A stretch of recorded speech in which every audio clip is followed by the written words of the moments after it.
Welcome to your Astro Forecast for the week of March 18th. I'm Sarah Nicole. This is Twisted Goddess Tarot, and my mission is to help you navigate the cosmic energies with greater awareness. If you're watching right now, you're probably watching the replay. If that's the case, leave a comment so I can come back and say hi to you. If you're new here, we do this every Monday where I chat about what is happening in the skies to bring light to how the week's astrology may affect you. Of course, this is going to be at a collective level. How these astrological events affect you personally is going to depend largely on how it is interacting with your personal birth chart. So starting out today, Monday, March 18th, we are entering into a time where Mercury has entered its pre-shadow zone at 15 degrees of Aries.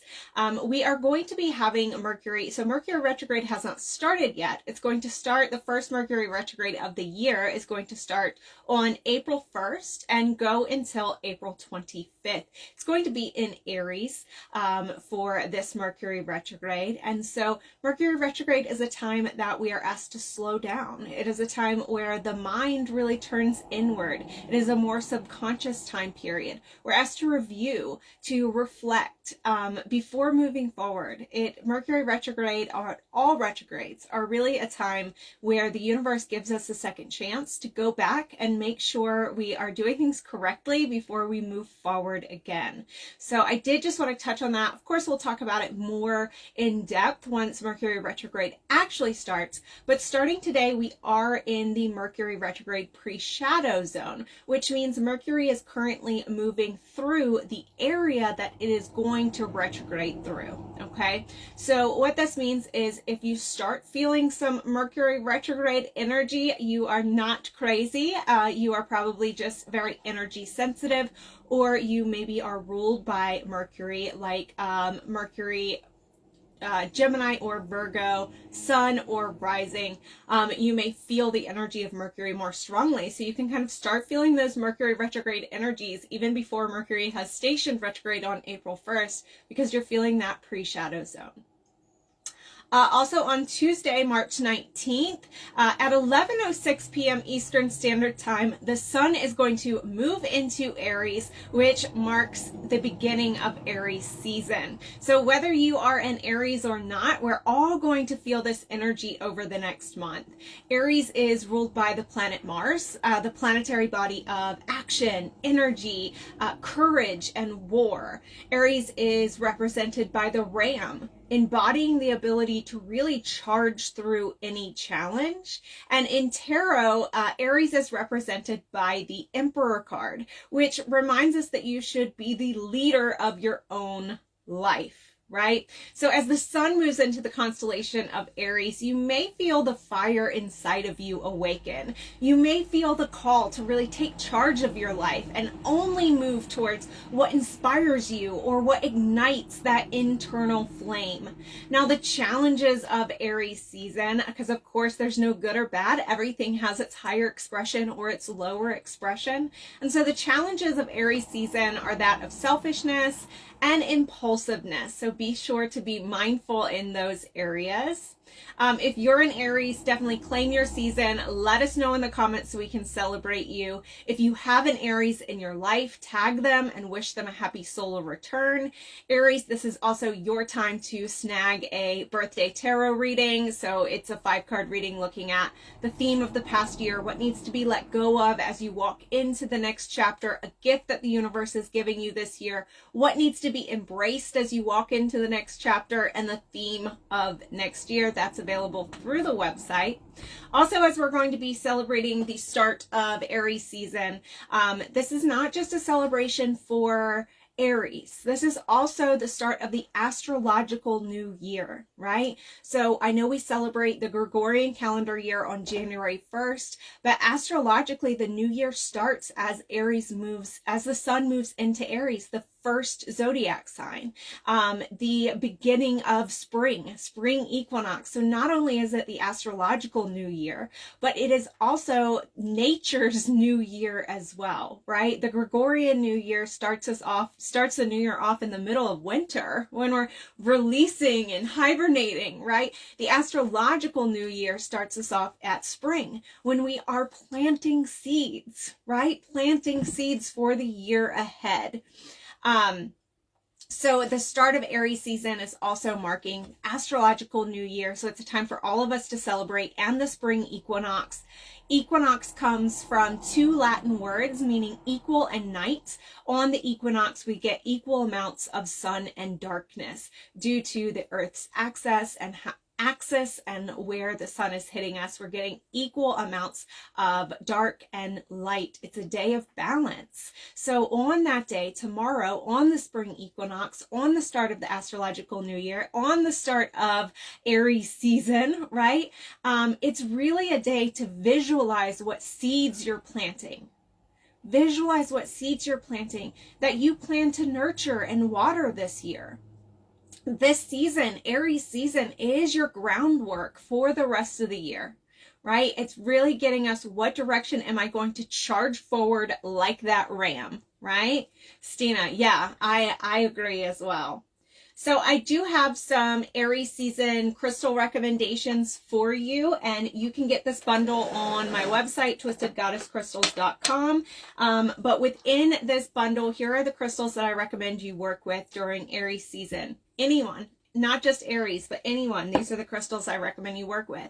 Carnelian. Carnelian is associated with Mars, which is the ruling planet of Aries, and it boosts motivation, endurance, courage, and leadership. All natural Aries qualities. Fire quartz. Fire quartz, I definitely recommend. Fire quartz is amplifying passion and determination of Aries season while providing some protection and really a strong sense of purpose. I also recommend you work with ruby zoisite in any form, right? Ruby zoisite encourages inner strength, and it also encourages a return to self, which honors the Aries association with the first astrological house of self. Also, honey calcite encourages self-confidence and self-worth, but also it encourages leadership and the understanding of the use of power. So this is really paying homage to Aries tarot card Emperor, which is the King of Kings, right? He has to understand that use of power.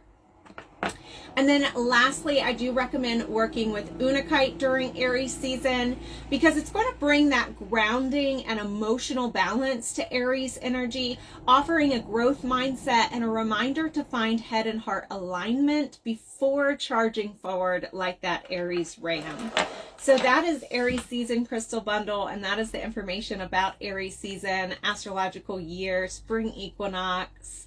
On Wednesday, March 20th, we are having Mercury, the planet of the mind, conjunct Chiron, the wounded healer, at 18 degrees Aries. So this is the first Mercury conjunct Chiron energy that we're going to have in a set of 3 over the next couple months, because Mercury retrograde is going to bring Mercury back to meet Chiron during Mercury retrograde at 20 degrees Aries on April 15th.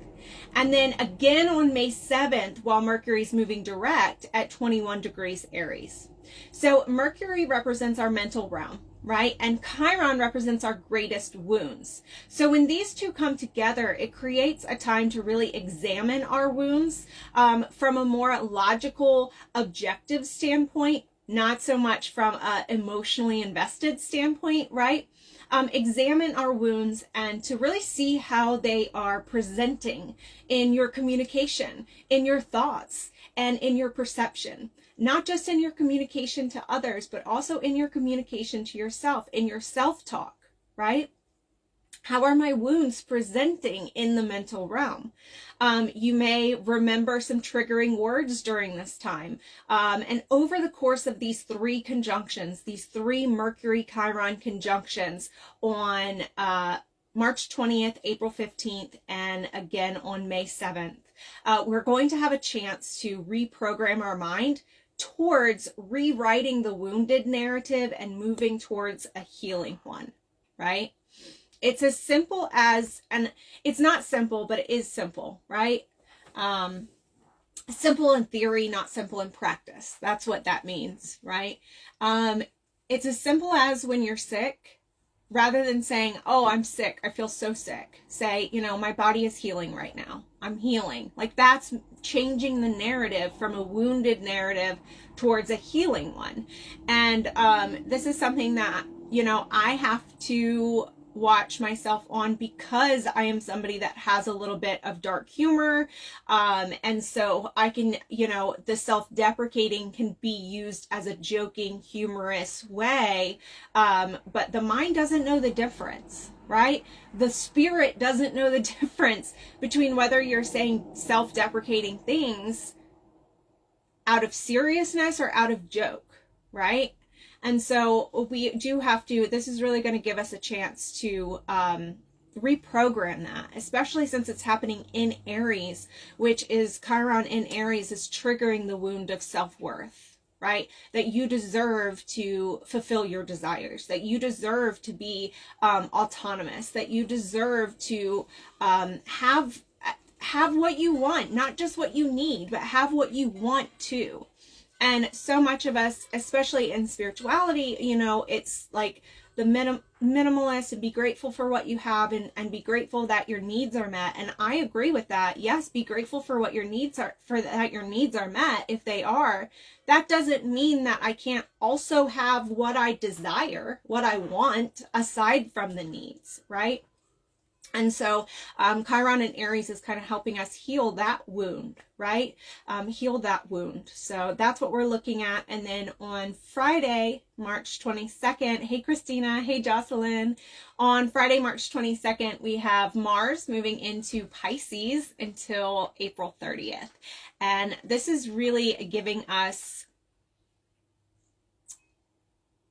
a really great starting point to the astrological year.